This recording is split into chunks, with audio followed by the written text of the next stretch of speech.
Hey, what's up, everybody? Welcome back to season 2 of Conversations in Pop Culture, brought to you by my friends at Mixum Printing, the smarter way to print. Now, I know printing your creative projects can be mad confusing and stressful, but Mixum is here to make it easy. They have amazing tools, including their instant quote calculator that lets you get as many quotes as you want for free, to their 24-hour customer service support, because this stuff can be very confusing. And Mixum is here to make sure your printing experience runs smoothly from start to finish. And you can choose from a range of premium printing options and materials. And the company has also printed many successful Kickstarter campaigns, and some of them, my guests, have actually used Mixum and have had great experiences with them. And so they offer services in the United States, Canada, Australia, and the UK.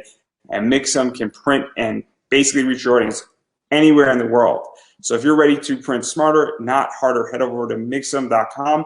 And right now they're running a great promotion where listeners of this show can drop my name, Andrew Davis, in the message tab of a current order to get a 5% discount on their first order. And I know every percentage counts right now when you're running a Kickstarter. And that is mixam.com. Again, type my name in, Andrew Davis, in the message tab, and you can get 5% off on your very first order. So without further ado, I have my guest, without further ado, I'm already tongue twisted here, is Nandor Fox. So welcome to the show. Hey Andrew, thanks so much, man. And congrats again on the sponsor and Mixum. I haven't used Mixum myself, but I have backed projects and they've used Mixum, those creators, and it is really, really good quality stuff. So yeah, like Mixum's a great place. But yeah, thanks for having me, man. I'm so glad to be here. And Yeah, yeah, so like this we is sort of awesome. met online for those who don't know, and then I jumped into a stream that I was the odd man out with Travis Gibb, where all you guys are content creators and I'm a podcaster. And I knew a bunch of you, and then obviously I was trying Yeah. to figure out where to fit you in because you have a Kickstarter right now running called Manchild One, Yeah. and I don't know, you got what, 2 days left, I want to say. Yeah, it's I think it's down to 45 hours. So yeah, just around under 2 days. And so before we get too far into it and talk about some of the inside baseball stuff, which is super cool about it, what is the basic premise of this comic for those who haven't heard about it and are hearing about it and then be pushing it out in the next few days? Yeah, so Manchild is a six-issue limited series. It is an homage to the Marvel Age of Comics, a tribute to Stan Lee, while also being a commentary on modern day comic book fandom and looking at the history of comics and the trajectory comics have taken over the years. It tells two stories simultaneously. The first following the captivating Monarch Crier, who is this Monarch Butterfly, superhero themed superhero in this Silver Age inspired universe who battles Professor Pilgrim, who is a super tech genius, super villain for the series. So you're going to be reading this very traditional, old school style of comic book story. At the same time, there's this modern day story being told with Rufus Boston, who is a modern day comic book fan. He's a super nerd. He loves comics, goes to the comic book shop every Wednesday, hangs out with his friends. They talk comics, they talk comic book culture. They have a good old time. And it's a celebration of fandom, a celebration of the Silver Age of comics, and also just kind of looking at where comics started and where they are now, and just kind of as a fan looking at that and observing that. And it's a fun, exciting, heartfelt, action-packed story that will put a smile on your face if you love comics. Yeah, there's a lot of stuff we're going to talk about with this because obviously I love comic history. I love a bunch of other stuff. Obviously, I'm very much into indie comics. I'm into different things. Yeah. And so I'm super curious though where the inspiration for this came about because obviously it's such an iconic comic history. It's paying Hmm. homage to Stan Lee and Steve Ditko and early people who were into comics. And obviously also superheroes are involved with it. So where did this idea come from? Even what was it like putting it together? Because it can be tricky and you also don't want to be offensive to what's coming Yeah. before. And that's super tricky because Hmm. it's just a little step over the line, right? Yeah, it really is. I gotta say, this was the most challenging thing that I've written, the most challenging thing that I've taken on, because I really didn't want to do anything. If I was going to tell a story or pay tribute to Stan Lee, Jack Kirby, Steve Ditko, and these amazing revolutionaries when it comes to comic book storytelling, um, I, didn't want to fall flat on my face. It's like you got to try to do your best to uphold that. And that's something that was really important to me. So um, I did a lot of research for this book. And really the idea started after Stan Lee passed away. I really was devastated, and I found that a world without Stan Lee was a lesser world, and it just wasn't right in my eyes. And so I wanted to do something that would give back. And I wanted to also investigate his life more because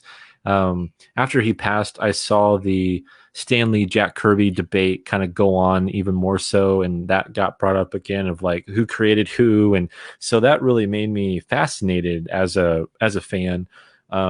And so I did a lot of research into that. I read 3 or 4 biographies on Stan Lee and the history of Marvel Comics, and I watched interviews, read articles, looking at the back and forth between the creators and just where people stand on this topic. And the more I looked into it, um, the more I became fascinated with it and fascinated with how they were able to really get lightning in the bottle at that time. And it just kind of dawned on me that all of our favorite comics and looking at someone like Stan Lee and Jack Kirby, they were creating these characters when they were in their 40s. They were in their 40s, hitting into their 50s, and they had been making comics for a long time, but they created these characters at a time where they were men. They were older men, getting into just getting older. And I thought that was so fascinating that these men would create these characters for kids.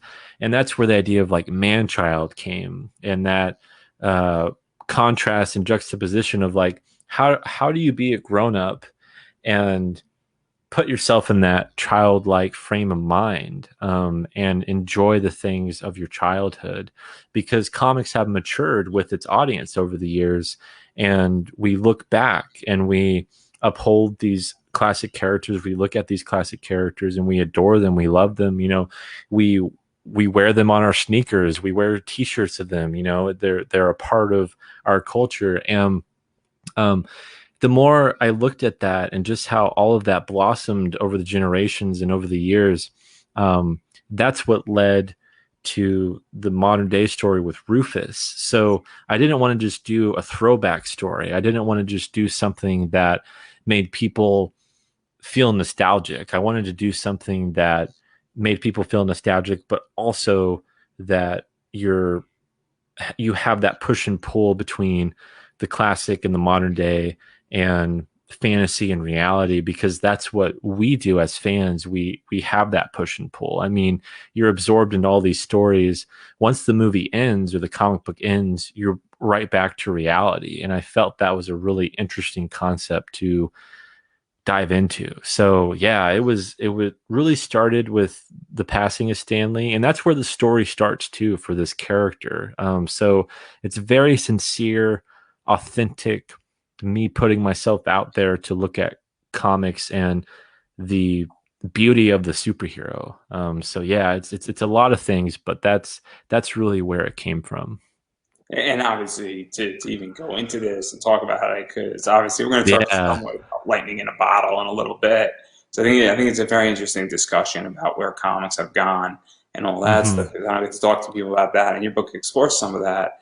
But even to dive into the story, I mean, we got two separate stories going on where obviously Yeah. we got Rufus, who, and I'm going to be as politically correct as I can be. Oh He yeah. sort of, the stereotypical older gentleman who's in his 30s. Obviously, he's in Hmm. his parents' basement. He has a job, but he probably has a few friends. He probably Hmm. doesn't have a girlfriend at this point. And I'm, Right. and I'm trying to be as polite. He's a little bit, overweight a little bit, but he's your typical sort of stereotypical nerd. but he knows Yeah, everything about yeah. nerd culture.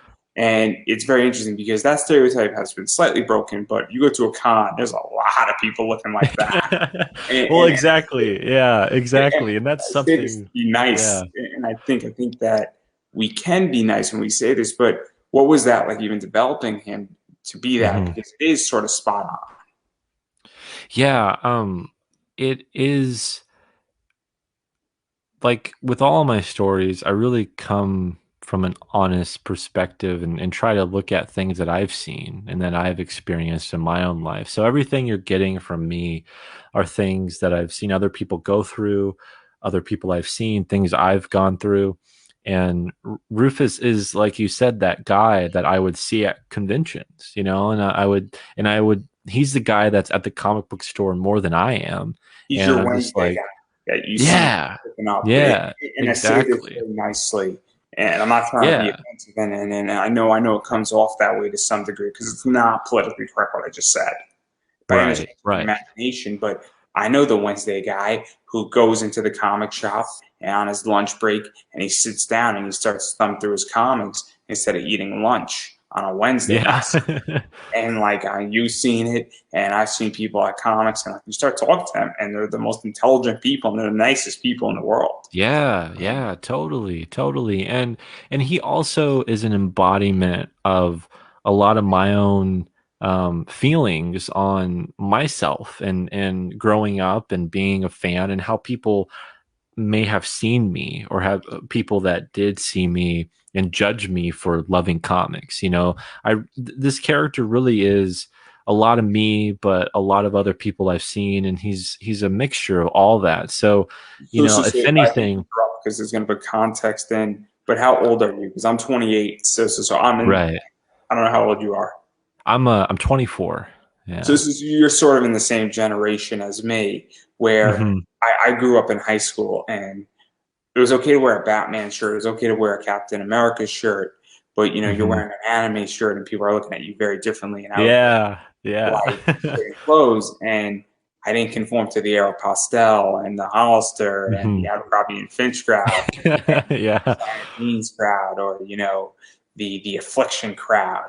I was Hmm. wearing all these obscure T-shirts. I wore a Huntress shirt, and no one knows who Huntress is, and so it's very much that when you bring it up, Yeah. and that's why I wanted to bring that up, but because Yeah. Totally. I mean, it is. I am a part of that generation, and I was also thinking about Stan Lee at his time, and that was a big inspiration for what Rufus goes through and the kind of judgment and the things that he does and how he's seen. Because at the time, Stan Lee in the '60s, when he was creating these characters, I mean, comics themselves were not seen as literature, and they were not seen as anything. I mean, they were seen as bad, for a very long time. That's why we had the Comics Code Authority, and they were bad for kids. You shouldn't have kids.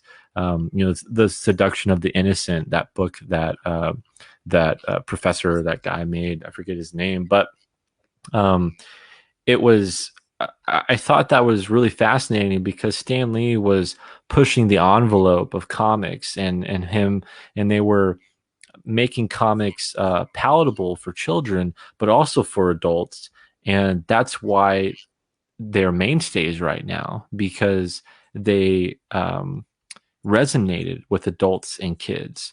And that really, I thought, was just really interesting because they could have just, you know, sat back and been like, okay, we're not going to do anything. Like, we're just going to make these for kids. We're going to follow all the rules here and not do anything risky. And these are just going to stay for kids. But no, Stan Lee wanted to do something different and he wanted to push that. And readers really responded to that. And so that's a big reason why Rufus is the way he is because um, it's that concept of being a man, being a grown man, and still enjoying that side of you or that past that you have, and holding on to the beauty of the things you've grown up with. And a lot of people that I've seen stopped liking comics, after they met their girlfriend or they went to college. They grew up. They grew up or whatever you want to say, like however you want to put it. And it's like, now wait a second. Like, is that really growing up, or are you just kind of bending the knee to how society sees you? Because um, comics have gotten more respect over the years. And that's something else that I find interesting for culture. And you're seeing that with anime right now, how now it's like, oh, it's cool to like anime, like it's so cool. Like It's everyone, so crazy what's going on because your book sort yeah. of goes into this a little bit too, where obviously, Rufus feels when his lead, I don't know if he's a comic artist or writer. I don't think it's Stu Leeds, I want to Mm-mm. say, or No, yeah, yeah. He's just a fan who daydreams a lot. Yeah. no, no, no, no, no, the comic writer who dies. Oh, yeah. Stu Leeds. Yeah. So he's inspired from Stan Lee. So, Yeah. so, so, so the reason why I bring this up is that it's also this embodiment that this guy is an icon at this point. It's Hmm. what it's perceived to be, and so that's something that's also very interesting because when we talk about the culture now, it's very, very interesting where it's grown, where it's cool to say, "Oh, I was Yeah. just at a Yeah. con, and now I have a picture of Stan Lee," and everybody's like summing up, and like I have I Stanley, I have an Obama variant signed by Stanley, the first print run, and it's signed by Oh, that's Mark Waid. awesome. I'm getting everybody on it, and I may or may not have a plan to get Obama on it, which would be awesome. But Yeah. when I put it up there, everybody responded very positive to it, and Hmm. because now it's cool, and that was maybe 3, 4 years ago, and Yeah. so it's very interesting because I don't know where Rufus is exactly in this, but he's sort of, I think, not where it's full acceptance like our world, but it's a little Mhm. bit more accepted than not in his world. And it's just super interesting to explore this idea and how he even reacts to the Yeah. fact that this guy died. And it's shocking, like as if his parent died. Hmm. Because in a lot of ways, and I went through some crazy stuff. I went through a rough surgery, and Blackest Night in Fear itself. If that Hmm. wasn't around, I wouldn't have made it because Kami came Yeah. getting out, and it's very much that's what I took out of Rufus when he hears that Stu died, and he's at Hmm. his job, and it's sort of like an emergency phone call happened. Yeah. So Yeah. it's very, very topical, I think, because especially in today's time too, because I guarantee you that in 2, 3 years we're going to be talking about in the middle of COVID when my mom had COVID or I lost, Hmm. a loved one because of COVID. I was reading this book and it definitely helped to put things in perspective. There's going to be a bunch of Yeah. conversations that come out, and I think it's super interesting what you touched upon because it's almost like a lifeline outside to cope. Hey, that's one of my books, Lifeline. That's cool. That's cool. I like that. No, but it really is like going, yeah, what you're saying there. I mean, um, this is a book that I want people to read, not just the first issue, but as we progress through the series, that you will see some of yourself in it, but also maybe see other people in it that and it'll also breed conversations about, you know, maybe where you are in life, or, like maybe you're one of those people that doesn't want to display how much you love comics, and maybe that's kind of scary for you wherever you're at. And I really hope this book helps those people and makes them go, you're not alone. And like, you should embrace what you love because that's what makes you you as a person. And that's something that stories have done for me over the years. And I've had those conversations with people that are like, I don't want to wear a superhero shirt because I'm worried that people are going to look at me funny. Or I remember when I was talking with my girlfriend and I told her one time, um, you know, I'm I was in I was afraid that you would be embarrassed by like how much I love, comics or how much I love these things that I do. And she came right back at me and she was like, I was afraid you were gonna think I was weird because I liked anime. And it was like it was that moment where it was like, man, why should we be afraid of loving what we do? Or, loving, these things that we have joy in and that we share with other people. And I just thought that that is something that no one should have to feel, and that's what I wanted to bring with this book. Well, I have a certain person that I know who is exactly like that, and Yeah. I know exactly what that is. He hasn't listened to Queens under pressure. Is a very Oh, good oh good. man. No, he's heard the song, but he doesn't understand what it means because it's like a good Oh, friend. I It's yeah. it's a perfect analogy. But Yeah. I know people who are exactly like that, and it's so interesting to touch upon this, and then even going further into the book, because and this is where it gets fun and complicated, is that we have a second story going on in this Yeah. book that sort of crosses in and out, and I'm not too sure, and maybe maybe we'll leave it ambiguous for a reason. But the second story is that we have monarchy or monarchy. Crier. Yeah, it's more Fryer, wow, crier. I'm pretty Yeah.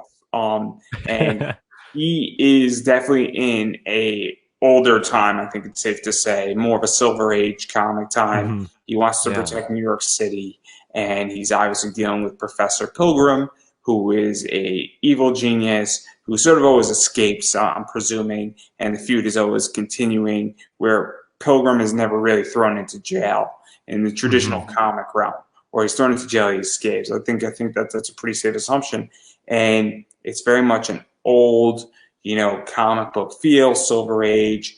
The art is Yeah. very much Silver Age, and so what was this like creating this story? Because I don't think this story is as layered as the first one, but it's Hmm. very much, kind of just a sort of classic Avengers from like the 70s, 80s type of feel. So what was that like Yeah. creating this? And then we're gonna dive a little bit deeper in a second. We're gonna go Inception Yeah. on. Yeah. I wanted to do something that does give you that nostalgia factor, and also by paying tribute to Stanley, I wanted to write a comic that when you read it, it makes you think of Stan. It makes you think of the way that he would write stories with Jack Kirby and Steve Ditko, and it gives you that just sense of hype and excitement, and this makes you, it just, the words really pop off the page because it's like behold and all of those really exciting adjectives and ways of telling the story that makes reading comics from the Silver Age really exciting. It's And definitely so Marvel Silver Age. It's not DC. yeah, yeah, Because totally. DC, and I'm a big DC guy, so Hmm. clearly this is more Marvel writing style, and it's Yeah, exactly the color scheme, and even the way it's blocked out, and the line work, and even just how the story progresses. It's way more Marvel Age, Silver Age, and it's yeah. definitely Steve Ditko, and you know you could argue a little bit of Larry Hama in there, and then people like Hmm. that. And Howard Chaykin, I think, is another good example, sort of in that realm, Yeah. in that position, and Stan Lee, and obviously those guys. And so that's something that's super interesting, and even just to come up with this story, because it's basic, but when we go a little bit deeper, I'm purposely avoiding going deeper for a reason, Yeah, for a yeah. second, because it's going to make sense. It's just very cool to even just play in that sector, I would imagine. Yeah. Yeah, it is because it's actually what's really interesting for me as a writer is writing those sections are really difficult because it's not how I would write them. It's because I'm trying to write it like a timepiece or time capsule of that era. So when I'm approaching it, there's a lot more captions, there's a lot more um, maybe I was unnatural going to ways. ask about that, because Yeah, yeah. so Golden Age and Silver Age are very similar in how they're written. Bronze Hmm. is different than in both Silver and Golden. Um, Right. Bronze to modern isn't a big jump. Going from Hmm. Golden and Silver to modern is a huge jump, and obviously, Yeah. I think that. And correct me if I'm wrong, and people can disagree with me. In fact, everybody watching this, if you made it this far, please disagree. Please let me know what you think. Um, I find that modern comics read faster, they're written faster, Hmm. they're Yeah. less wordy. And I find that Golden Age and Silver Age and even Bronze Age have a lot more words in them. And Yeah. that I've read comics that had almost no action bubble and were all captions. And Yeah. it's a broken writing process, Golden and Hmm. Silver Age. I mean, particularly, I don't want to read a Golden Age book. And it's not Yeah. the characters of Spider-Man in the Golden Age or Silver Age aren't bad. It's the idea that it's too wordy and it's too blocky for me. Yeah. And it's also, I would imagine, a broken writing process to some degree. So, what is that like for you to step into that? Because it's, I would imagine, it's backwards to write it sort of that way. Yeah, it is because I really it's weird. It's like I have my own Marvel method just between myself. So I have these conversations with myself of laying out the pages and the art like they would do, like Jack Kirby would do. He would draw the book and Stan Lee would write over it. And so that's kind of what I do with myself, where I lay out those pages and I lay out the panels, and then I write over what the art is. And so I write over it with more captions and with thought bubbles and dialogue. And it definitely has, those pages definitely have more of a claustrophobic feel, which is what you want because I am trying to do it in that way. So people are going to read it and they're going to be like, "Whoa, this is a lot different than reading Rufus's story." And that's because Rufus's story is like a modern day comic. It's written in that way. It's like, you don't it's even maybe even a little more modern than modern because you don't get in his head like modern comics do. Even it's everything's happening, everything's reactionary in this modern day world, but in the comic book world, you can get in the head of these characters, you can see and feel and hear everything that they're thinking and saying and all that stuff. So there's a lot more thought that goes into the actual like writing of it, and a lot more vocabulary that I use than I do in the modern day story because of course it would be different. And that's what I want people to notice. And I want them to be like, man, this really does feel like a Silver Age book. And then you flip the page and you're with Rufus and you're like, whoa, what happened? Like this is not what I was reading. And so that made the process really fun as a writer because I got to write differently. It's like I got to tap into a part of my writing that I haven't before. And it's very satisfying because it's really stretching me as a writer and as a creator. And then obviously we're going to talk about the twist here because the twist is that we don't know exactly if, and this could be read in a multiple ways, and we might leave it ambiguous here, but obviously Rufus is sort of entering a stage where he's coping with this, and we don't know if he's daydreaming all of this. We don't know if Mhm. he's thinking about it and writing it. I don't know. Have you seen Californication by any chance? No, I haven't. But I've So, heard so, of it. so I might ruin part of it, but I think it's going to get to the point where everything Yeah. that's going on in Hank's world, there's a discussion and there's an open thing about it where it's almost as if he's writing it and he's retelling it because he's always typing at a typewriter in certain scenes, Mm, in particular either when there's some writing stuff going on, he uses a typewriter. And yeah. argument is that it's his entire story, almost that he's retelling and he's typing it. But instead of showing him typing it, you're living all of it, and everything is a character in his Oh. world, including himself. And obviously, it's very Bukowski oriented, and so it could Hmm. very well be that this book is Rufus is writing the comic that he's telling, and his reaction is one way how to interpret it. He could be Yeah. daydreaming it. It could just be two separate stories completely. It could be a book that he's reading, and there's a lot of stuff going on, and we don't know Yeah. exactly what this is in the first issue because it's not clear. All we know is that obviously a lot of Rufus is in these characters, and it's exemplifying, and it's his, response, I guess, emotionally to the loss of what he feels is his idol, and so it's very interesting because we can go down Mhm. a very interesting path and I don't know if we're going Yeah. to get an answer to those questions or if it's going to be remaining ambiguous to leave it that way. But the reason why I bring up Californication is I love Californication. I love, you know, dirty realism, which is Yeah. what Californication is. I love Bukowski. If I'm to ever write something, and I may or may not be doing that, it's going to be dirty realism, and I Mm, love that area. And I cool. think it's a very, very cool thing what they've done with Californication. I don't know if that's what we're doing here with this to some degree, or we're just going through the creation process. Because I would imagine that this could also be that, where it's just even just maybe he's not even creating a comic per se, but this is how he's creating and the world that he's been exposed to. And by going through this thing and envisioning it, he's going through some type of creation process to deal with his Mhm. emotions and all sorts of stuff. And I just threw out a bunch of stuff there, but I've obviously Yeah, put no, thought into that's your good, process. man. That's good. And I want people to ask those questions. That is something that is a big mystery for the story. And it's one of those things where, it's at the heart of what the story is. So it's weird not talking about it, because it's a big part of what this story is about. But it is something that I want the reader to discover because I want them to have those questions, and I want We don't have them. to push too hard, but it's just the idea Yeah, that yeah, you don't have to answer it. I'm letting you know right now, you don't have to answer it. Just the idea that yeah.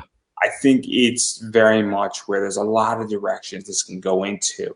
And Hmm. we're also dealing with the fact that, well, I'm 28 and I read a lot of comics. I write about comics. I have a website about comics, and I haven't written Yeah, anything in a while, but I'm in the process of reviewing a book, and I give my opinion and how I feel about it and why it's important yeah. to deconstruct comics. And I've done this for a while, and it is important to understand this. And maybe that's also where at a certain point you're a fan, and then Hmm. sometimes you cross over into something else.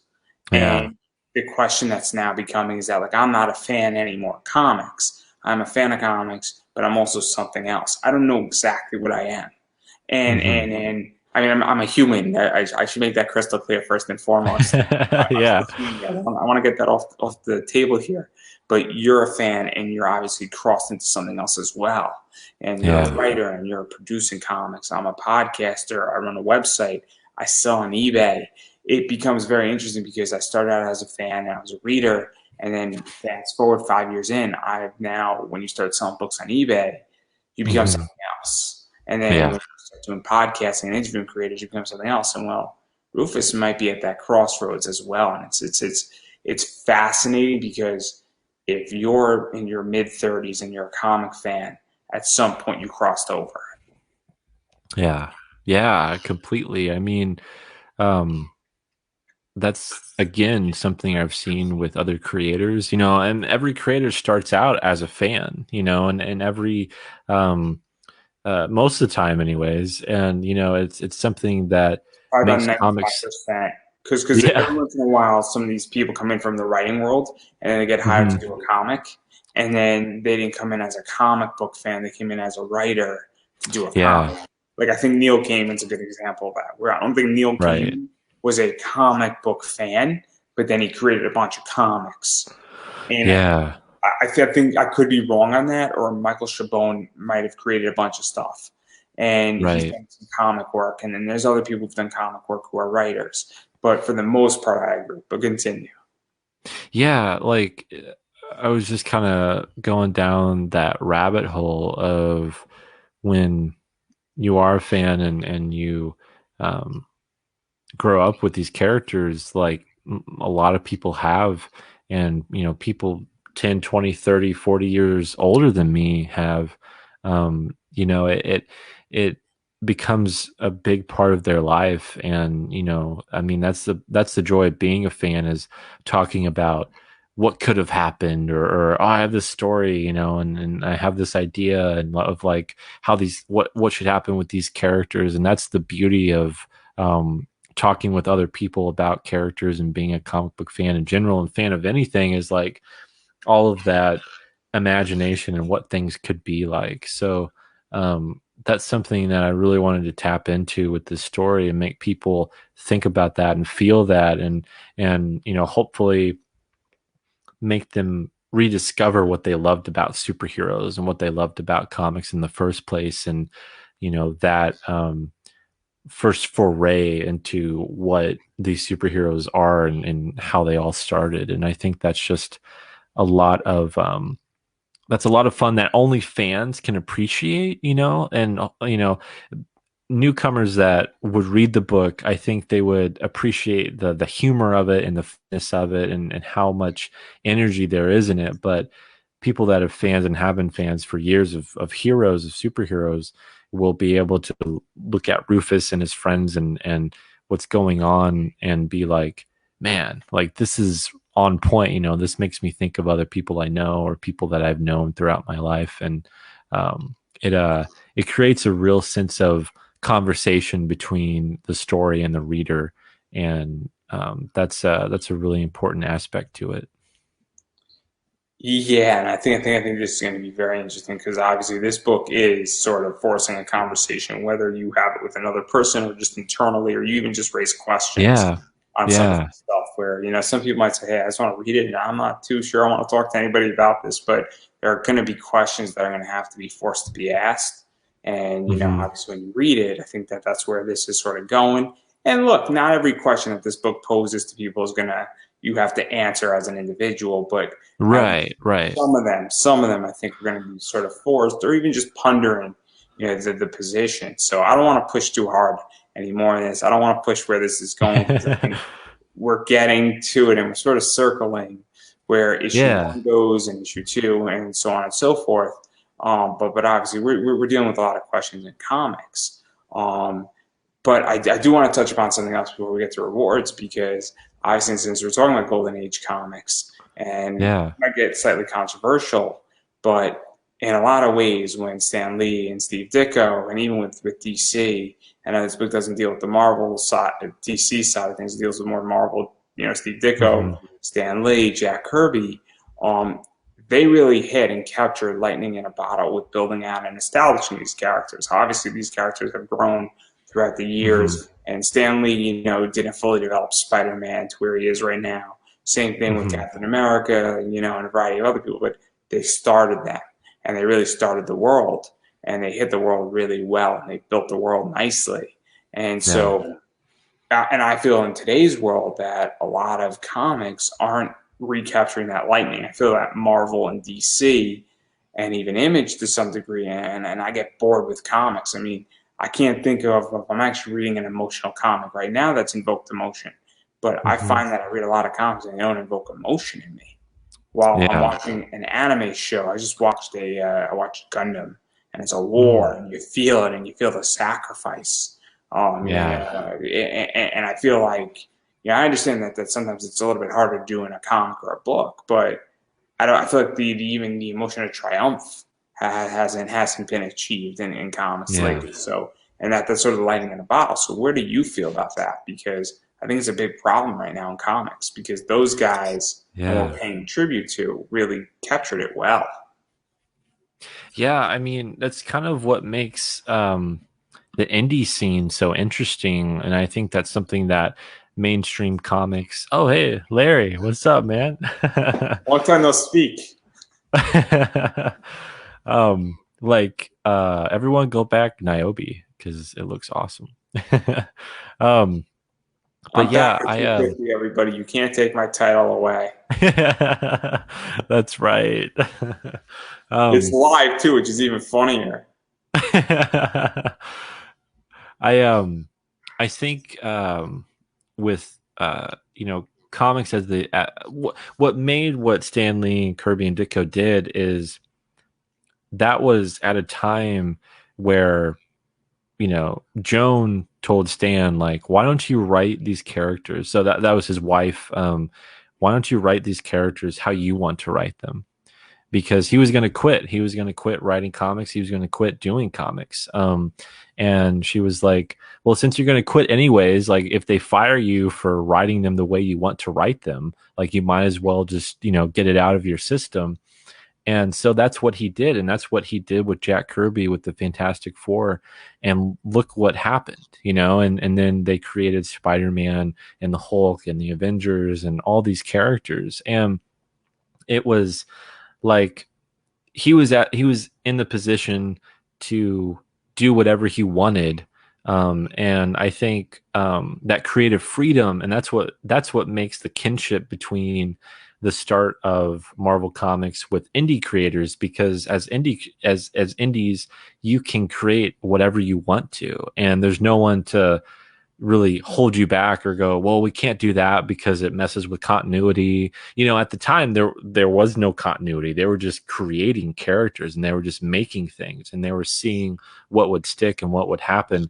But now it's like we have the process of, you know, checking all the boxes when it comes to continuity and making sure this character stays this way and this character stay this way. It's like at that time they were all malleable and you could kind of do whatever you wanted to. But now that we have all this history with them, I think it's different. You know, it's different in the way we approach these characters because we're not there at that time.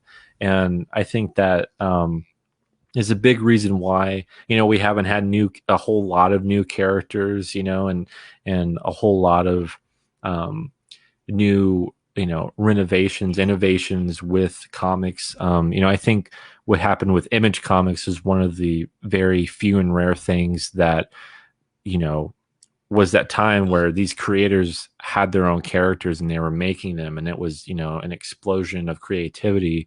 But at the same time, You it also didn't last. do Yeah. you also think that it's also becoming because, you know, when I was actually just listening to Gary Vee, and I promise it's going to make Hmm. sense in a second, but and he was saying, I spend 10% of my time on social media and I spend the other 90% of my time on 14-hour days running a $500 million company, Yeah. and dealing with corporate structuring. Because for those who don't know who Gary Vee is, he runs a wine Oh, business. he's great. Yeah. I don't know if you know his full companies that he runs. He runs Hmm. a massive media, social media marketing agency that caters Hmm. to big Fortune 500 companies that pay literally millions of dollars. And it's a top agency that has 9 sub agencies beneath it. And Hmm. so what he says is that I'm dealing with a lot of corporate structures. He has admins. He has a chief of staff, because when you're dealing with that, he's not dealing with every little decision per se, but he's in the big picture position. And when you're dealing with, you know, 9 social media sub agencies and media agencies and media groups, it becomes very, very interesting where there's a lot of corporate structure that you have to deal with. And I'm watching a documentary on why Google has $135 billion. And I Yeah. hate to say this, but Disney has a lot of money too. Okay. And Disney Yeah. owns Marvel. And, you know, the things that when you're dealing with corporate structure, it's very complicated. I don't have any corporate structure in my Yeah. business. At some point, I'm going to form an LLC, and I'm going to have possibly 3 or 4 companies underneath that are encompassed in it.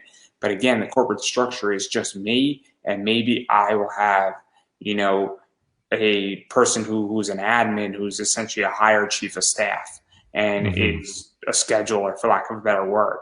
So obviously, there's going to be very little corporate structure. And so, do you think that's also part of the problem now with comics versus indie? Yeah. Yeah, I think so. I mean, it's really really interesting because um when I was looking back, oh hey Sam, what's up? I'm doing good. What's up with you? Yeah, like, you know, when I was looking back at how these characters were made at that point in time, just things have changed so much. You know, the way we think about superheroes and the fact that they are so accepted now, you know, and everyone knows Captain America, everyone knows Iron Man and Spider-Man. Um it's like the creators and these characters aren't the underdogs anymore, you know? I mean, it's like they aren't the people that um no one's looking at, but it's like now everyone's looking at, you know. Yeah, it's a party now. I don't know if he means like fandom or right now with all of us here, but it is a party. But But yeah, yeah, like I agree that it's this idea also that I think that there's too much money involved at this point as well. That yeah, really takes this core emotional story, which is what you're doing in a lot of ways, and right. that's what's going on. And so I think that really affects lightning in a bottle in a lot of ways Yeah. because you can't act the same way when you have corporate guidance in there and then you have Hmm. a lot of money and that, Disney is I would say if you were to buy Disney, they're a $200 billion company easy, Yeah. possibly more. And it's the idea when you're dealing with a company that is huge, you know, you can't just kill Captain America if you don't have complete Yeah. Right. freedom of killing Right. Captain America off unless you're doing what DC does with Black Label. And in Black Yeah. Label, you do whatever you want, but it's not continuity at that point. But you have to Hmm. break continuity off. And Yeah. I think it's a real problem. I think that's something that really India is doing very well. And I was just curious Yeah. your take on that because if I'm to do an indie book on gaming, for instance, I could do whatever I want with that. I Yeah. could up to a point, but then you get corporate structure. Obviously Larry was on, and Niobe. Obviously he's having a soft reboot, but if he was to continue and he does a soft reboot and then he does like 15 issues, he can't just in issue 16 change the rules. Yeah. Yeah. But again, there's still a lot of creative control, and so it's super interesting. So obviously, I was just curious your thoughts on that because it's so Yeah. relevant to your book. Yeah, totally. I think that's a great question. And it's something that I've wondered too, and you think about why haven't they created like new characters, like why are they so hesitant to create more and more new characters? It's like they're just usually spin-offs of that main character. And that So goes to trademarks, this and is all that stuff. crazy. The last new character that I know Marvel invented was a drag queen X-Men. Oh yeah. That's the last new character I know that Marvel has created. That is Yeah. bad. And the reason why I I, know that is yeah. it was created by Senna Grace, who is a Muslim comic Mm, writer. So you want to talk gay Muslim comic writer, and not to get too political, but you want to talk about a crazy circumstance and then the yeah. most unlikely thing on the planet. You're looking at it, and the only reason why that thing got approved is because Iceman, when Senna turned Iceman gay, that book on the surface and issues failed in the trade paperbacks. That book exploded. Hmm. Yeah. And Yeah. so it's like one of the only times that I know that corporate governance in Marvel legitly imploded on itself, which is insane. Hmm. That's the last, and then out of that was a drag queen mutant X-Men. That's the Yeah. only character I know from Marvel that was created, and I don't no idea Yeah. how I know it. Beyond that, I'm just a Cinema Grace fan, and and and Yeah. and it's a bizarre thing. And even then, I mean, Marvel rolled that thing out correctly too, which is ludicrous. But that was maybe like 6 7 years ago, which is bad.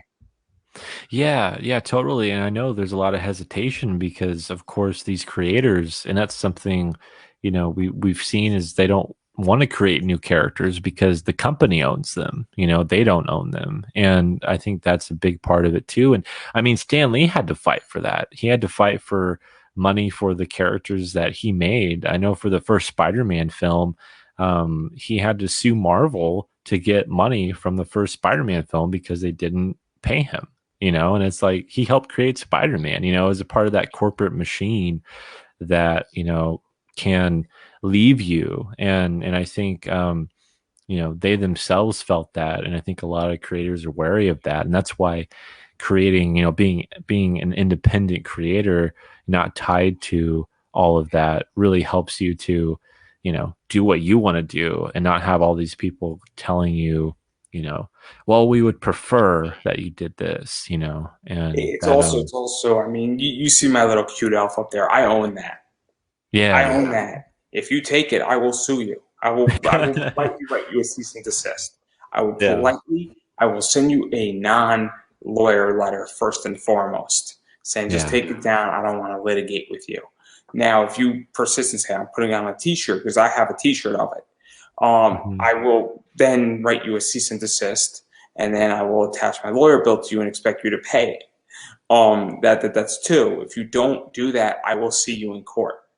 Mm. And my point is that it will get ugly. So if a convention took my logo and started messing with it and put it on a badge, I would be calling up that con very Yeah. quickly with a lawyer Yeah. because I have to protect my IP.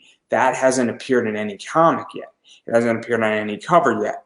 It may or may not at some point, but that is my logo. That is my intellectual property. I paid for it, and it Hmm. needs to be taken care of and protected even further. But it's the idea that that's on my website, it's on my Facebook page. She's used in everything that I touch for the most part. Yeah. She's getting a little sister soon. The point is that I understand that IP, and I think that that's another thing that I think is also changed where IP matters. Because Hmm. what is Spider-Man worth? At least $1 billion, I would say. Yeah. Yeah. He's got to be. And so I think at this point also that's the other thing too is that creators. I mean, I don't know what talons are worth by Scott Snyder and Greg and a few other people have invented some of them as well. But I don't know like Court of the Owls, the talons, but I don't know what those things are worth. But I don't think they're worth as much as Batman. But I think you could make the argument the character Talon, you know, Yeah. is worth at least 300,000. I would put a fair estimate on because what you can do with that, there's a lot of stuff DC could do with it. Whether they table it for 10 years or they pick up it and do a 6 minute issue miniseries, and I think that that's Yeah. very big. Also, is that owning your rights and owning your characters. Because as I stated, in my elf, I'm very protective of that. Now, somebody said, "Hey, I want to draw fan art of your elf," and it was you, and said, "Hey, I want to draw fan art," or if there was an artist, that's a little bit different because I'm granting it, but it was Hmm. asked first. It wasn't Yeah. done and then asked. Yeah. Right. Yeah, and I've had that with the Monarch Crier, the superhero. I've had people reach out to me and want to do fan art of him, and I really appreciate that they asked, and I granted it, and I love it. I love seeing it. So, yeah, there's totally, um, there is a good faith and a polite, understanding that you should have with people and they should ask you, can I do this? And that's the right thing to do. And it gets a little tricky with conventions and blank Yeah, cover yeah. sketches and the rule I understand is that I'm working on a complete blank cover Zenescope set of a Mm, particular book by a artist named Elias Chazus. Obviously, people know who Chazus is, and he works for Zenescope. He does a lot of work for Zenescope. I don't think Zenescope minds a commission per hmm. se because it benefits them, especially if it fits the cover and it Yeah. fits Chazus' style. And I also think some companies understand that. And I was speaking with this about Rob Anderson. And this Hmm. this book may or may not be a cover, and I have to pitch it to Zenescope, and Zenescope really actually liked the cover. And they were like tweeting it out at a con Mm, when it was getting done. So they were very, very happy with what he did with it because it helped their brand, it didn't hurt their brand. But yeah.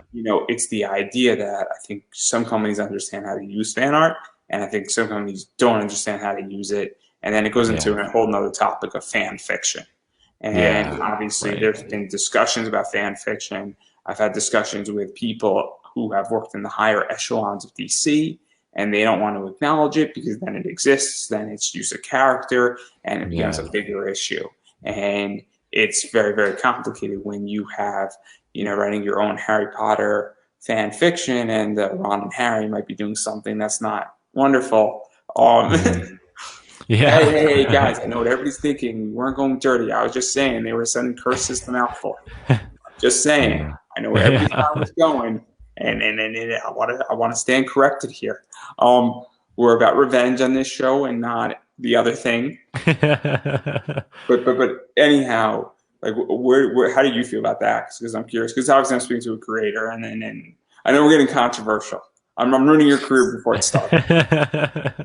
Yeah, no, I mean, for sure. It's a I've always found that to be a really tricky subject because, if someone really enjoys something and they're spreading it, for people to enjoy it too, it's like as a company, it's like, do you want to stop that? Because I mean, they can become fans of that thing and that they can, you know, um, go back to the source and then start paying you, start paying the company for that thing. Someone does a fan art of Spider-Man, maybe they love that artist, and then they're like, man, that's such a cool piece of art.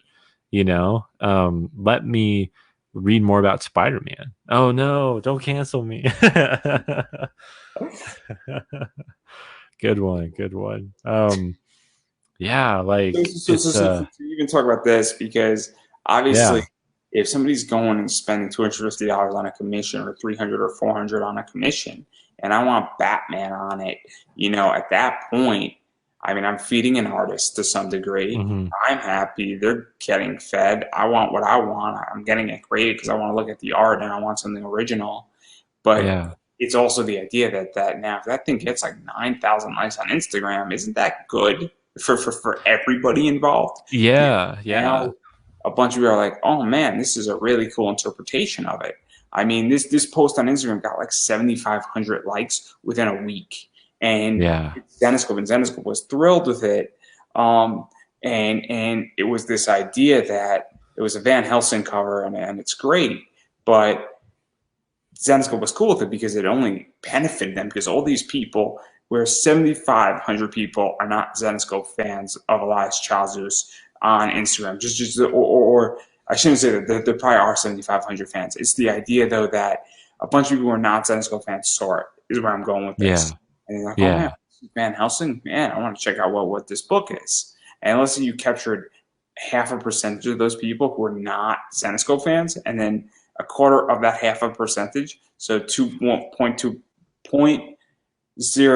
like 0.025 became fans of it. I mean, that's how I view it, and it goes even further. Where what if somebody just draws a little bat stinger on your book?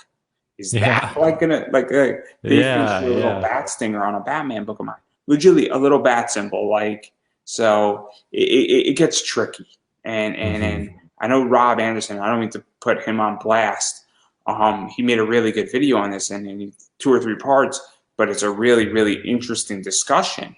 And I think Hmm. it's such a hot topic right now, and I'm just curious what you thought of it because we're talking about golden age, and I don't think these silver age guys and these golden age guys ever thought this would be the issue, and ever thought that this would be a problem of Yeah. No, it's doing like a so. blessing and a curse. Yeah, because I mean, they just wanted people to, buy their stories, buy their books. They had no idea that they were going to blow up, and become this crazy and important and a part of, mainstays of pop culture. So, And very they much had no, collectible.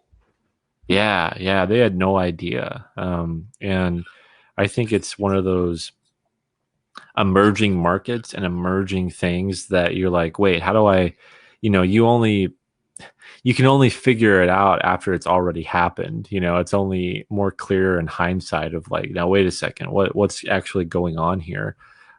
So it's a good problem to have, but it still can be a problem. And I think it's really important for, creators to be mindful of that and to not, turn a blind eye. But to be aware that, you know, if people like your stuff, that's probably a really good thing, and they're going to share it out. But if they start, you know, crossing the line, or you start to notice some fishy things, I think it's good to look into that and see what's up with that. Because I mean, your book doesn't deal with this per se, but obviously this is somewhat part of it to some degree, to the point where when we're exploring and really commenting on the entire comic world and where we are in the modern world, how golden Yeah. and silver age stuff. I mean, all this stuff starts sort of happening, and I know your book doesn't particularly deal with what we just outlined, but Hmm. it is obviously in the fray. And I think this, if you ask enough questions in your book, we're going to get to Hmm. this question invertedly because it's just coming up. And also, this is just so hot right now with so many Yeah. people. And there's heated debates on it. And I didn't even think it was a problem legitimately till like 3 weeks ago. And I'm not a Yeah. content, I'm not a comic creator, I'm not a content creator, but I'm Hmm. obviously in this space in the collectible world, and I get commissions done. And it's so tricky because I'm half in mainstream, I'm half in indie, and then I'm Yeah. in indie wrestling, and I'm in voice acting, and I'm in cosplay, and I'm all over the place. So I have very much a 360 view on this, and That's it's cool. very, Yeah. very confusing in that regard. So anyway, I want to back out of controversy, and I do want to talk about your rewards. So obviously Yeah. there's digital, and then there's the standard cover. Hmm. And so obviously, what was that like building this standard cover out there? Because it is very much sort of says what this comic is, but it also doesn't. Hmm. Yeah, well, it's one of those things that is really interesting with Kickstarter. I don't want to all the text of what, this cover is and the covers are explained in the rewards section of the Kickstarter campaign, like on the right side when you're looking at the rewards. But for the visuals, I wanted it to be as um you know, not very text heavy. I just wanted to be like say what it is, and then you would look to the right and go and see, okay, what do I want this reward? But I tried to lay it out as easily as possible, where people are So like, even to okay, talk about because the cover A for the mhm, most part is sort of your standard. It's the type of cover that if you get into a comic shop, you're most likely going to send the cover A to a right, comic shop. right, And so you want it to state something about the story, but you don't want it to reveal too much, but you want it to be eye catching to some degree versus the yeah. variant market, which we're going to get into the variants and talk about that in a second. But what was even the thought process of saying, okay, I need to have this as my cover A? Yeah, I the thing about cover A is that it's drawn by the interior artist, so I really wanted a cover that people would look at and go, "Oh, like the art inside actually looks like, the cover," because I know a lot of the time you'll pick up a book and the cover doesn't look like anything, that's on the inside. And so that's really important for me just as a fan and as someone who loves reading comics for the cover to, not only represent the issue, but also, especially when it comes to a first issue, you need a cover that represents the series, and this cover really sort of, embodies what the series is about. And it does have the monarch butterfly, but Rufus, is wearing a shirt and it has the butterfly wings, and he's eating a bowl of cereal on a rooftop, like where a superhero would be. But he's just sitting there and enjoying his cereal, like a kid would. So, it's playing on all that and it's having fun with it. And this series is a lot of fun. So that's where that cover really came from, because it was just going, this, it makes people smile, it makes people laugh when they think about it. And that's what this series does. But so yeah, I wanted the standard cover to just be something that represented the series and represented sort of the heart of it. And that's what that did. And then obviously we're going to be talking about some variants, but also you could get a signed copy of it, which is always cool because it's kind of nice because if Yeah. it is obviously if you're at a con, you could sign a book. So Hmm. obviously that's an option at a con. But then when we get into the variants, you have four variants. And so I'm going to show all of them first and foremost. Cool. Cool. So obviously this is Welby, and that's one of those out there. And then this is Tom Rayleigh or Riley's variant cover. Riley. Yeah. Yeah.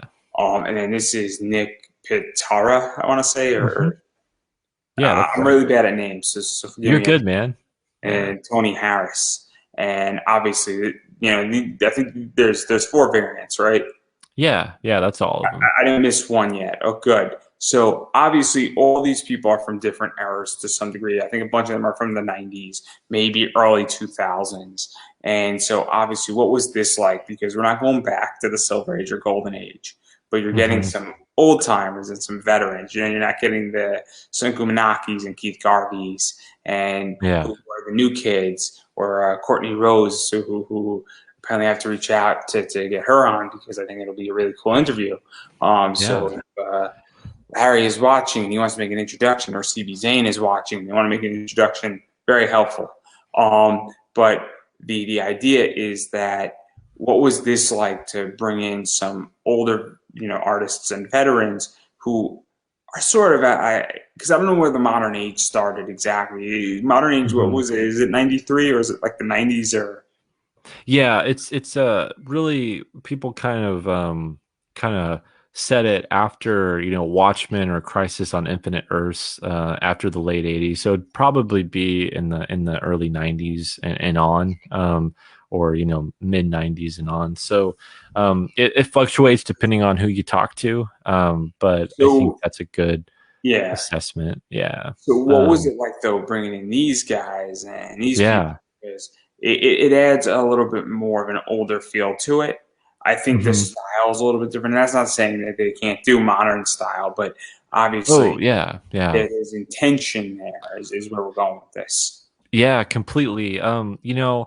This book is about being a comic book fan, and I wanted to be a fan myself, really, and be like, I want to work with some of my favorite artists. Like, I want to see if they would actually help me out with this and if they like the project enough. So it came from a place of me being just a super fan of these artists, and also I wanted different pieces of art that represented the series in different ways, and that's what each cover does. And so um, specifically when it came to Tony Harris, who's an Eisner Award winning artist who worked with James Robinson on Starman in the '90s, and also Ex Machina with Brian K. Vaughan for Vertigo in the early 2000s.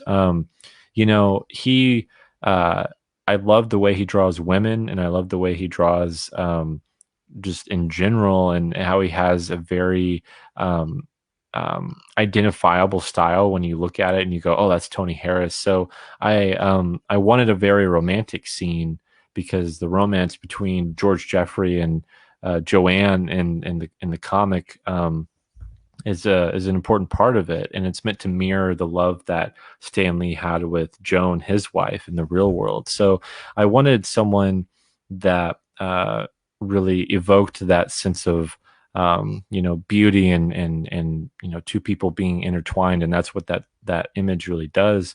But with all of them, it was important for me to reach out to people I really loved and to kind of geek out and to have fun with this book as much as possible.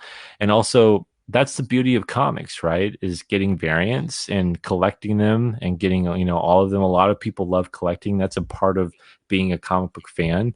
So I wanted to kind of, play with that and have people feel like they're getting something really special and something that no one else might have. They can get their version of this book, and the whichever cover that resonates with them the most, they'll really feel. And obviously, it's very cool. And I talk about this. Obviously, Larry was just on, and we didn't we sort of didn't ask the question directly, but we spoke about the fact that he has all these covers. And Yeah. so, what is that like? Obviously, you have significant lists. You have five of them. Um, but it's the idea that you're still giving a lot of choice. And I've said this before in interviews. I don't know how many interviews you've watched me, but I haven't said it in Hmm. maybe about 3 or 4 interviews. But I said what's going to determine the future is on demand. So anything that you can watch on your time or read on your Hmm. time or print on your time. Big libraries, which is, obviously the more things that you've produced, whether it's comics, YouTube shows, television, seasons of a particular show, Netflix is a good example. Crunchyroll, I'm a big anime fan. They have a lot of Yeah. anime that you can watch. It's a big library of content. And then also customization slash choice. And so obviously that choice. So what is that like for you to have this and even book all this stuff? Because it is complicated when you start booking, a cover A and a cover B is complicated, and you got a cover C, a cover D, and a cover E, And so, what was that like for you? Because obviously, though, it's difficult at the same time, costs money to do this stuff. Yeah. Yeah. Outright. And that's a big It thing is. people Yeah. don't want to talk about because I don't like talking about my finances either on the air. But I know that running a podcast, and I'm the first person to say this, that if I didn't get my sponsorship, January, this show wouldn't have continued. Mm, And I was looking for a $40 position just to survive another month.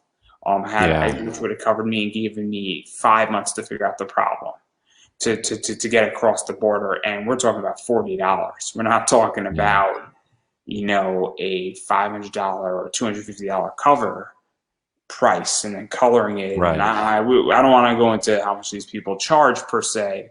So I don't know if that's Hmm. private or not, but it's the idea that you need capital and well, they want to be paid now.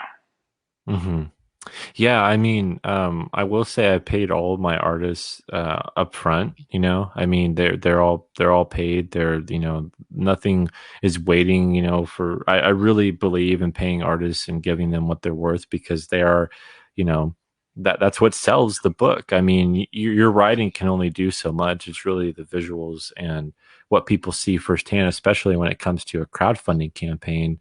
The visuals are going to be the thing that draws them to the book and makes them want that particular cover. I do love giving people options, and I love, uh, people that love these artists because they have worked for Marvel, DC, and Image Comics. People that love them, it helps, them getting the cover they want helps support me, and like everybody wins because they're getting the artist they want and they're supporting the campaign, and they're also supporting that artist because they're like, oh cool, like that artist is doing something for the indie community too, because these people didn't have to say yes to me at all. I mean, they could have been like, oh no, we don't want to do that, that's not something we want to be a part of, but they didn't. And it is all up front, and it is a risk you take as a creator and paying them up front, but it's something that I wanted to do because I believed in this project, and I felt that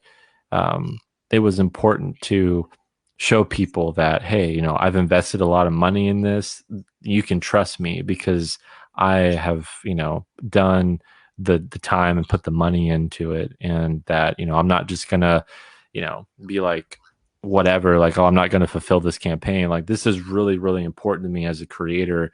And so I want everyone to know that, this is all upfront and transparent, and that, these artists have been paid.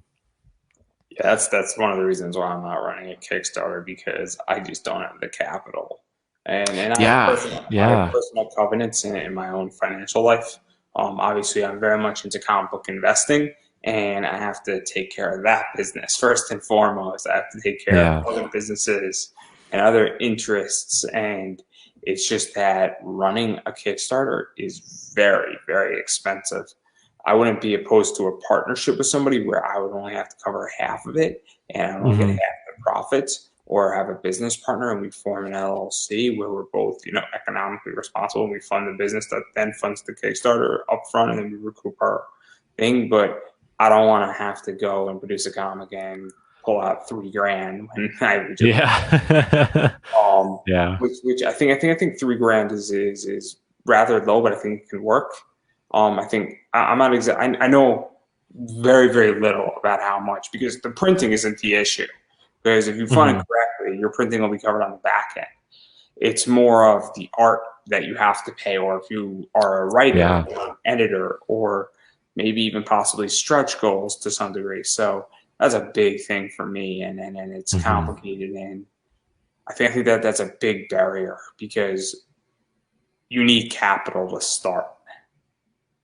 Yeah, you do. You do. I mean, the biggest advice I give anyone, if they want to, do a Kickstarter or do their own comics, is save your money. Just save it and keep saving it up.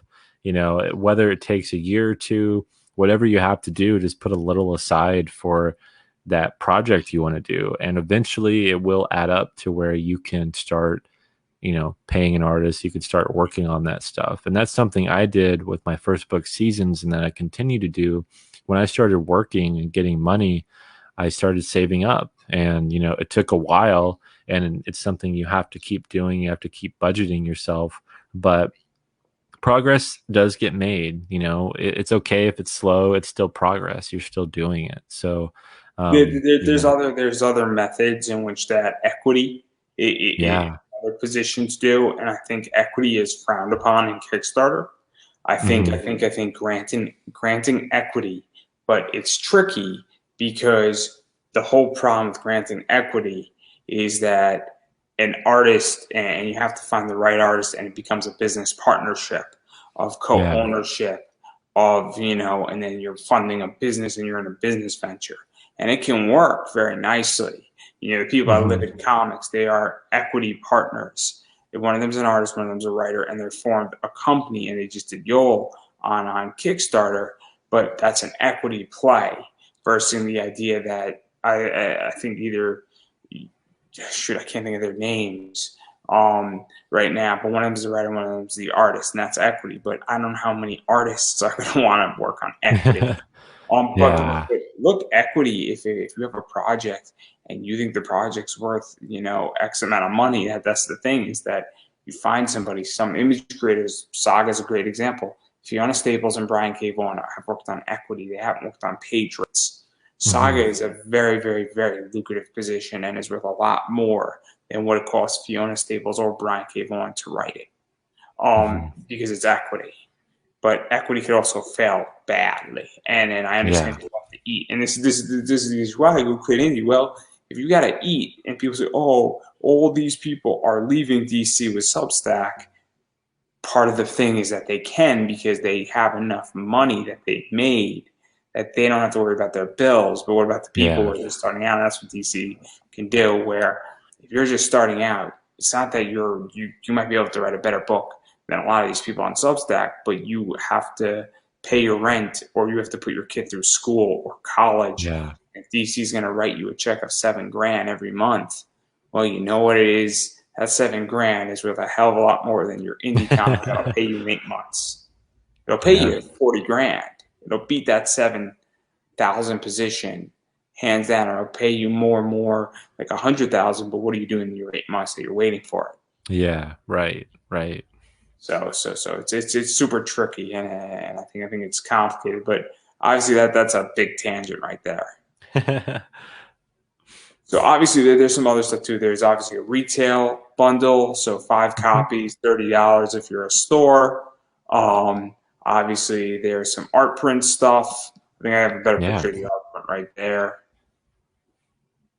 So there's Yeah. that. Um, Obviously, I think there's this where it's an original sketch by Yeah, Jay. that's by Jay Mazar, the artist of the book, and he'll draw a man-child inspired character of your choice. So if you want the Monarch Crier, Professor Pilgrim, or Rufus, he'll draw the character you want.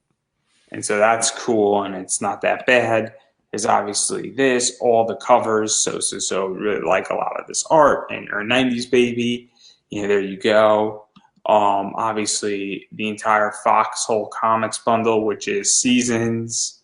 I think what is it? Issue volume 1 and volume 2.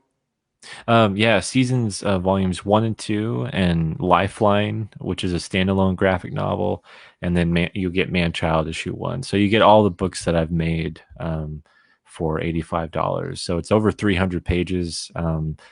Seasons volumes 1 and 2 are both over 100 pages each, and Lifeline is 96 pages. So you're getting a lot of comics for that price. So if someone wants to catch up, they can read all my work. And then obviously there's this drawn into the man child story.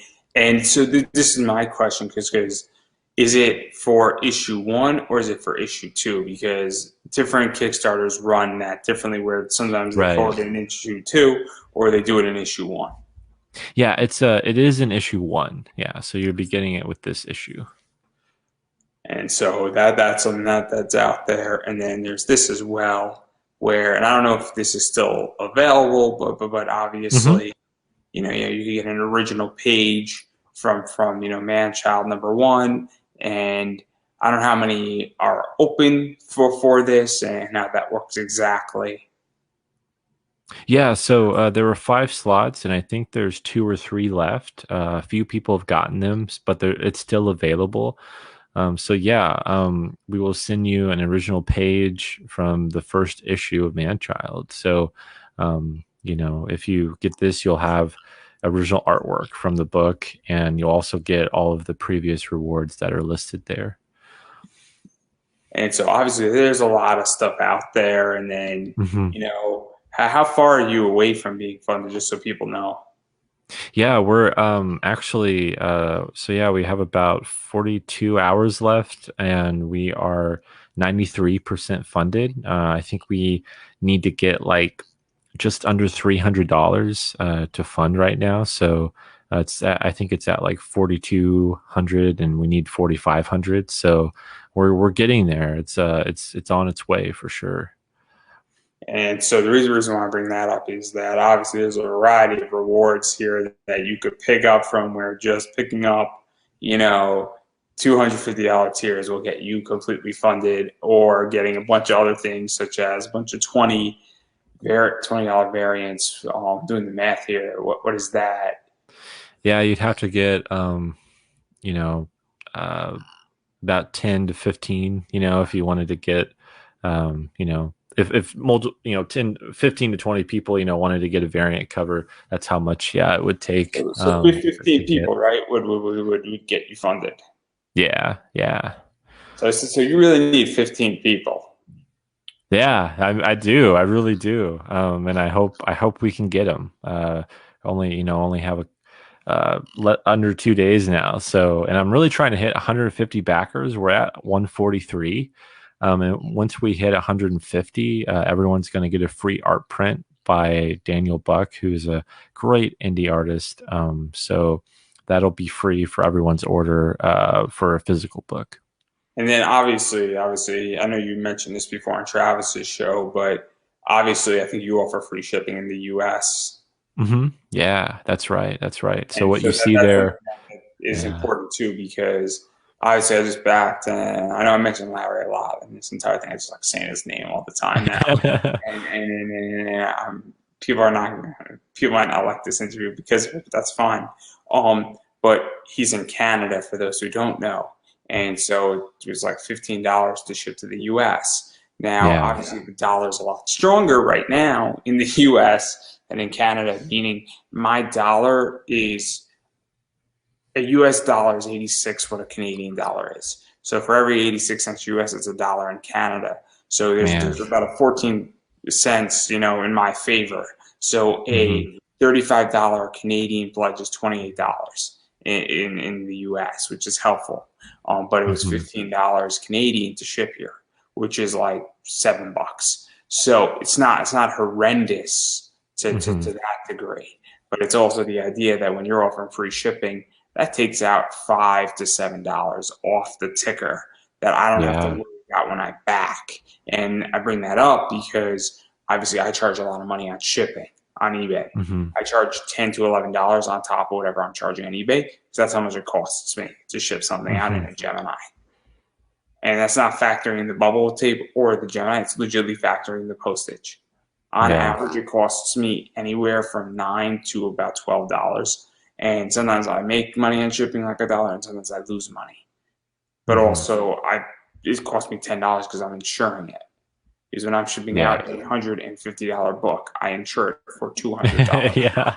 Right. Right. Um, the insurance is legitimately $3 extra, which makes sense. So obviously, I want to bring that up because I think it's important that people have to say, "Oh man, I'm going to be dropping $20 on this plus $7." No, it's $20, and then if you don't add anything else, you're done. Yeah, that's it. That's it. And that's how I like it. I like backing, if I know it's an international book, I'm ready to pay the shipping, but in the US, it really helps me to know that what I'm paying is what I'm paying instead of, paying $20 and then yeah, you get to the end of the purchase and it's like, oh, it's actually 28 or 30 and you're like, wait a second, like Somebody that's just that's put not that what up. I thought. Somebody just put that up on Facebook. Mm. Caleb from Supercats just put that up, Oh and yeah, yeah, Caleb. Yeah. he just put that up. I'm singling out a lot of people here, and it wasn't a negative post, but it was the idea that he said, "Yo, I forgot exactly what he said, but he said something to the effect that if you're trying to charge me extra shipping at checkout, you know, that's not good." And when I said it, I think he said like that's the quickest way how to lose me. I said absolutely. I mean, I won't back your project. He said I won't back your project. And I said that's the quickest way to lose me. If Yeah. by charging me shipping, yeah, I understand it's international. I understand if a book is expensive. I understand some things, but I would rather you just factor it in, and I know exactly what I'm getting, and that I check out, and I don't have to worry about it again. Yeah. Right. Right.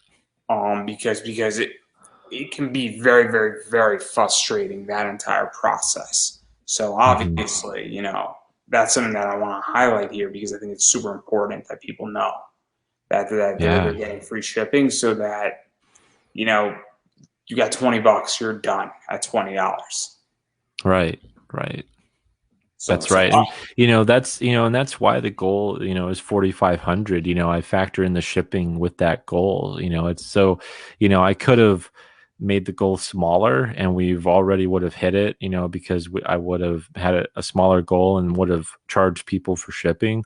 But I didn't want to do that because I didn't want to get that customer that backs my book and then doesn't follow through because they're paying, $15 to $20 for the standard cover, for a 22-page standard cover book. If it was a variant, they'd have to pay like around 30 or so. And I didn't want to charge $30 for them to get my book. So that was really important to me to it maintain. also, and I'm going to say this: I buy a lot of Zenesco books, and they sell their 350 print runs for $20 and their 250 print runs for $25. I Yeah. don't want to spend more than $25 on a variant that is equivalent to a 250 print run. And that's another part Yeah. that lose me is that if you, I understand indie can't compete with Marvel and DC, but you gotta be close enough to them. You gotta be Yeah, close enough to them. Where I get totally. that your book might have to be $10 versus a Marvel Hmm. book that's $4. I completely get that, and I'm willing to surrender that point. But your variant on a 350 per month can't be more than $20. I just won't back Yeah. it. I'm priced out at that point because it's not up to standard par, and that's a Right. problem for me at the very least. And it's a very interesting discussion. I think that has to happen. Now I understand if it's a 50 issue variant and you're charging me 50 or 60 or $100, I get that because it's super Hmm. limited. But that's a different discussion also. Yeah. Yeah, for So sure. yeah, but obviously there's a lot to talk about, and you and me both are going to get canceled at this point. And your career is over, and mine is over. Right. This is where it all ends. I mean, I'm season two has got 4 months left, so clearly. Um, and it's only Monday, guys. It's only Monday. Right. But anyway, I do want to back out of this, and I am super curious because obviously you're in the U.S. and I think you're in Central Time, Midwest, maybe, or Yeah. more. Hmm. And Yeah, so that's right. you're an hour behind me, right? Hmm. Yeah. Cool. So you're talking to me in the future. I'm talking to you in the past. Awesome. Um, it's my favorite joke to use. But having said that, and getting back to seriousness, the reason why I asked this is I have friends who are wrestlers and they wrestle in the Midwest, and COVID hit them differently than it hit me in Washington, D.C. when I used to live in D.C.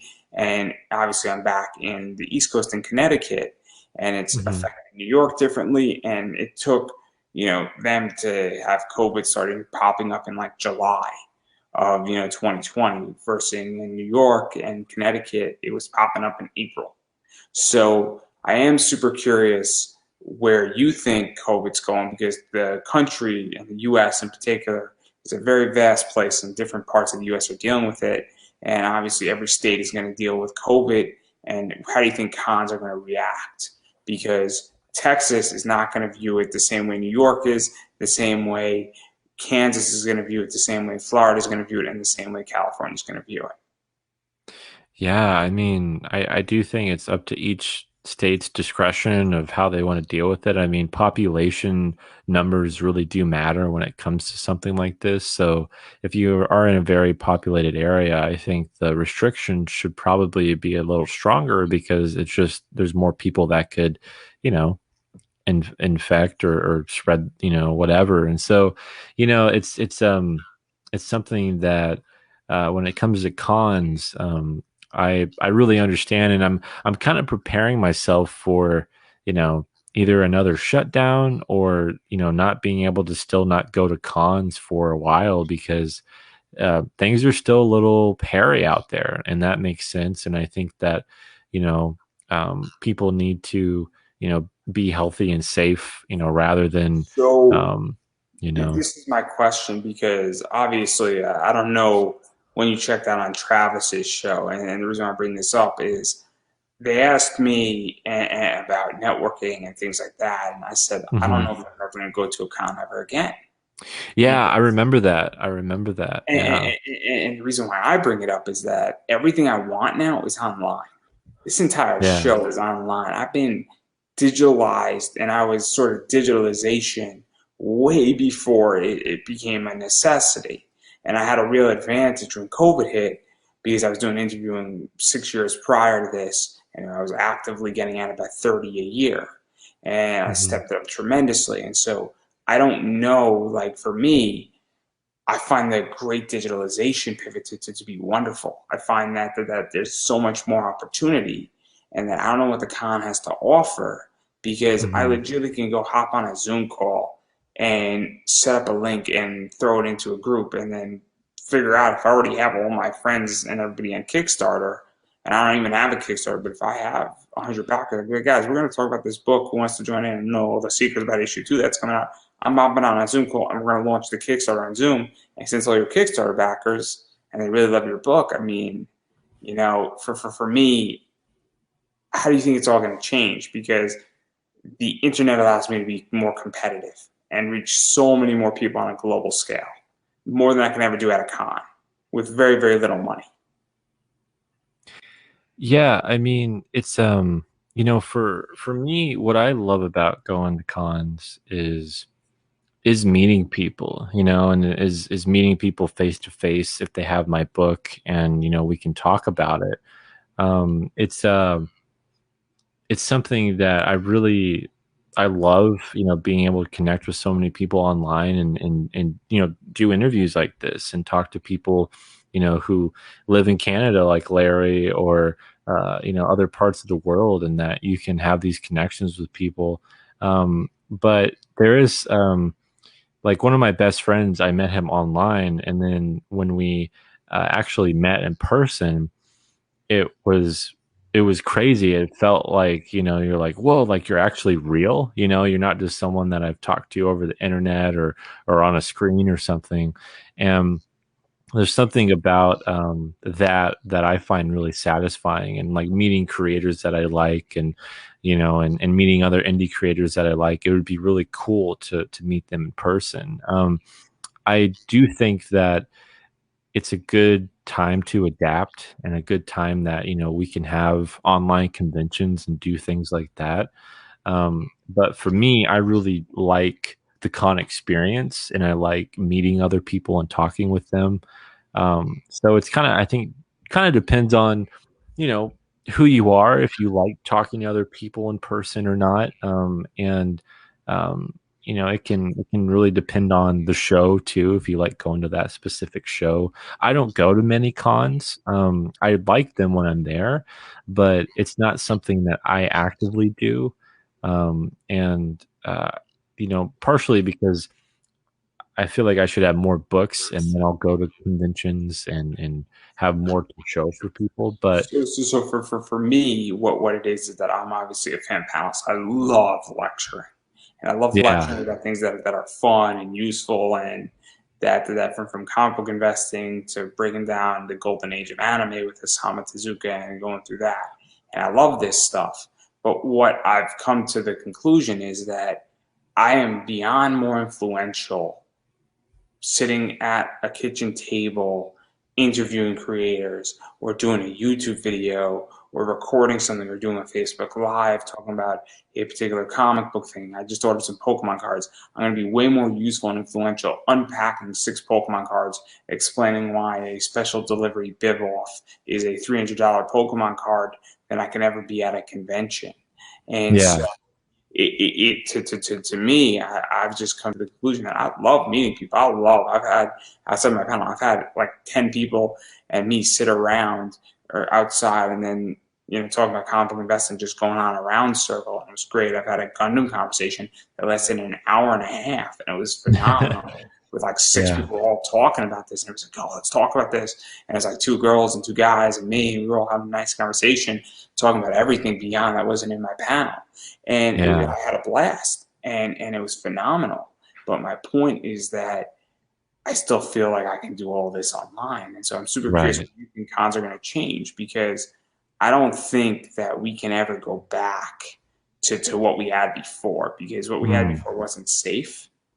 Hmm. And COVID exposed that. And I also think that there's just massive amount of competition. I think the competition level has like tripled, if not quadrupled, not to mention that, you know, I could do and it's also the idea that if you do something, online, like with celebrities, if you want a celebrity autograph and watch them sign it, and they could do a virtual pound from their house, you buy a ticket, and it's like I don't know where you think all this is going, and then where the change is going to be, because I'm super curious on that. Because you've been to Yeah. content creator, I haven't. I've been as a panelist, and I know where the Hmm. change needs to happen with that, but I don't know what needs to occur with creators.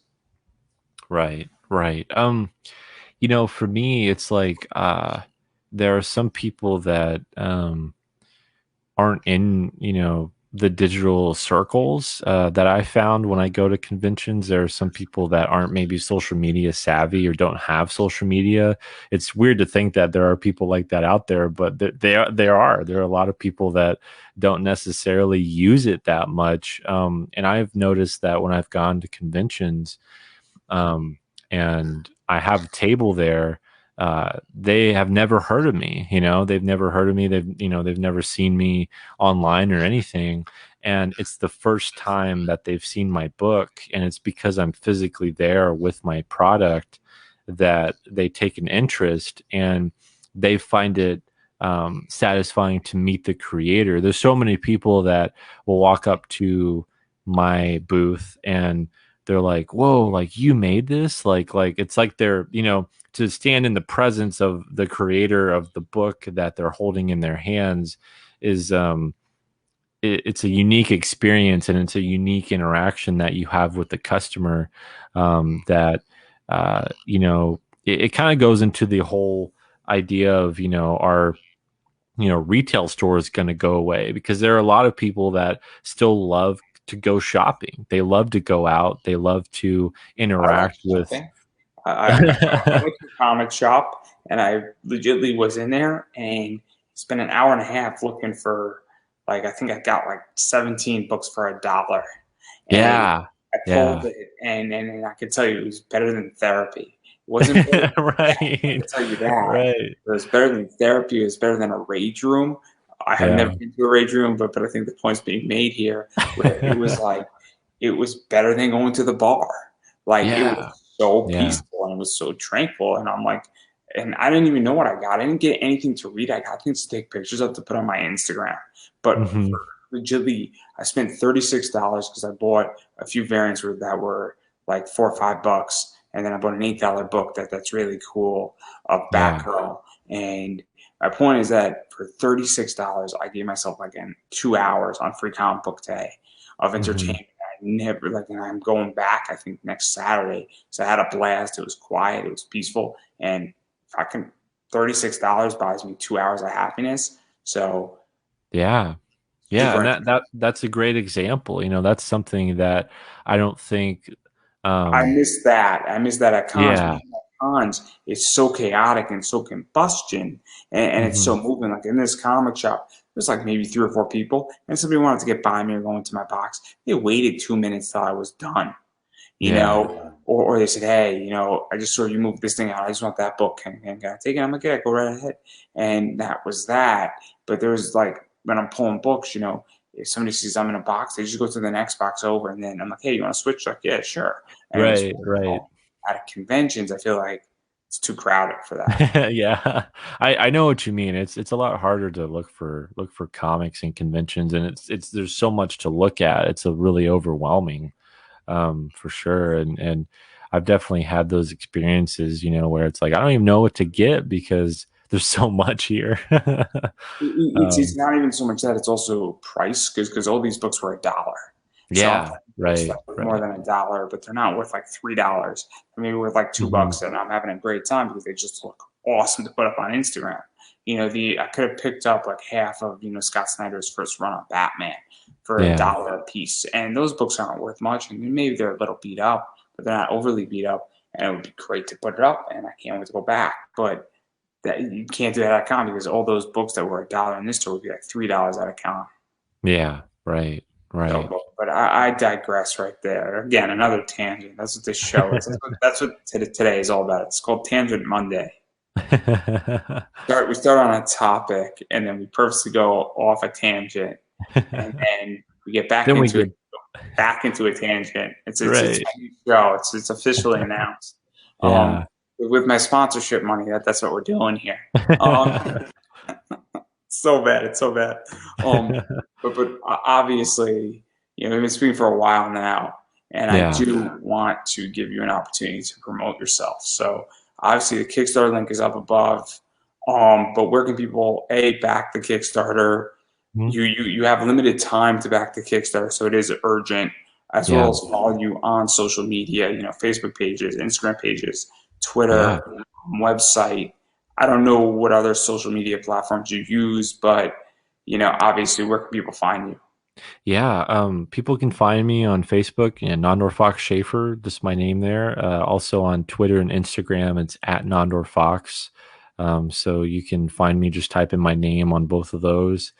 Yeah, please back Manchild if you want on Kickstarter. We have less than 2 days. We have like 42 hours to go, and we're around $300 shy of hitting the goal. So it's really, really urgent.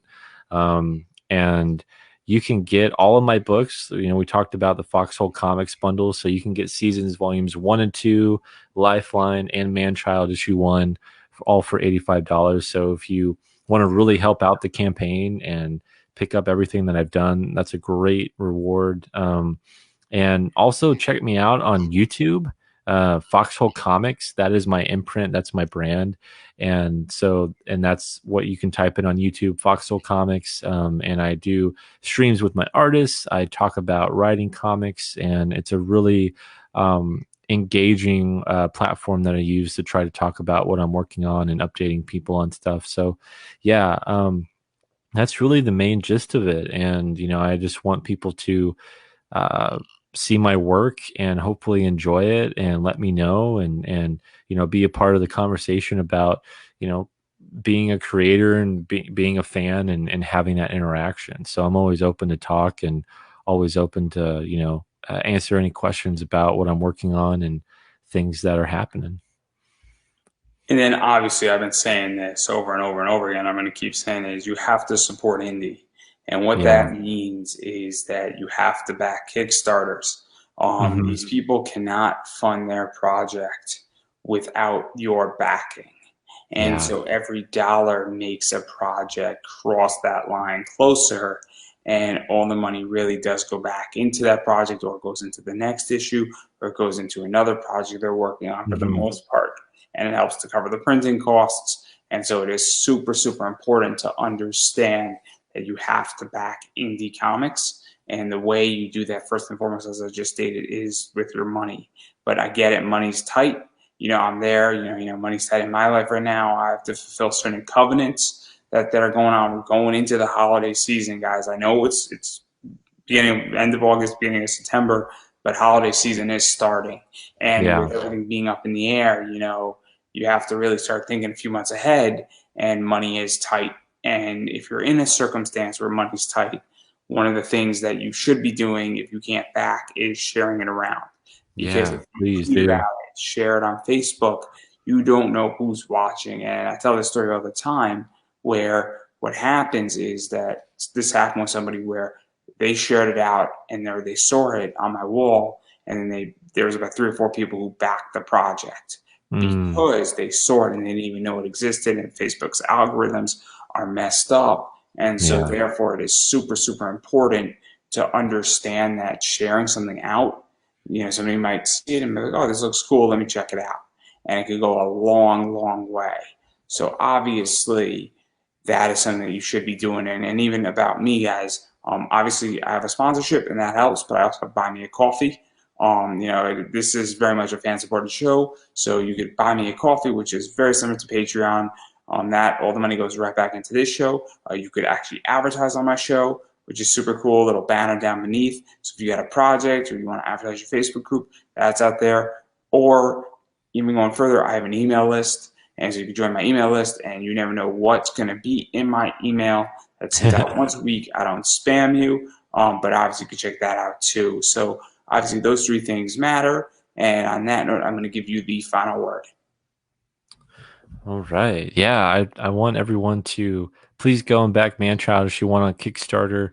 We have 42 hours left, and this is the most exciting thing that I've worked on, the most challenging thing that I've worked on as a writer.